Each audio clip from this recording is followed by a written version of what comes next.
গোল! তাই বলে ম্যাচের মাত্র ৬ মিনিটেই হ্যাঁ, অবশেষে গোলের দেখা পেলেন ক্রিশ্চিয়ানো রোনালদো। ম্যাচের মাত্র ৬ মিনিটেই আজ উজবেকিস্তানের বিপক্ষে গোলের দেখা পেয়েছেন ক্রিশ্চিয়ানো রোনালদো।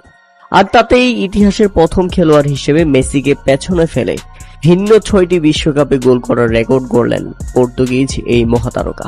প্রথম ম্যাচে গোল না করতে পারায় সবচেয়ে সমালোচিত হয়েছিলেন তিনি। তবে আজ নিন্দুকদের চোখে একেবারে আঙ্গুল দিয়ে দেখিয়ে দিলেন তিনি এখনো ফুরিয়ে যাননি। রোনালদো এখনো হারিয়ে যায়নি, রোনালদো এখনো শেষ হয়ে যায়নি। সময় এসেছে গোল করে দেখিয়ে দেবার। তারপর তার সে কি সিগনেচার সেলিব্রেশন, দুর্দান্ত। কারণ এবারের বিশ্বকাপে শুরুর ম্যাচগুলোতে সবাই গোলের দেখা পেয়েছেন।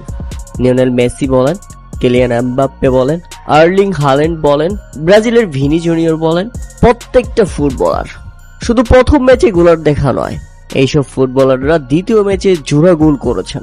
লিওনেল মেসি জোড়া গোল করেছেন, কিলিয়ান এমবাপ্পে জোড়া গোল করেছেন, আর্লিং হাল্যান্ড জোড়া গোল করেছেন।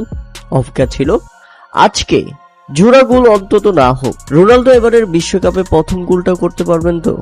তবে সবার অপেক্ষা, রোনালদো বেশিক্ষণ সময় নেয়নি। ম্যাচের মাত্র ৬ মিনিটেই সেই কাঙ্ক্ষিত গোলের দেখা পেয়ে গেছেন তিনি।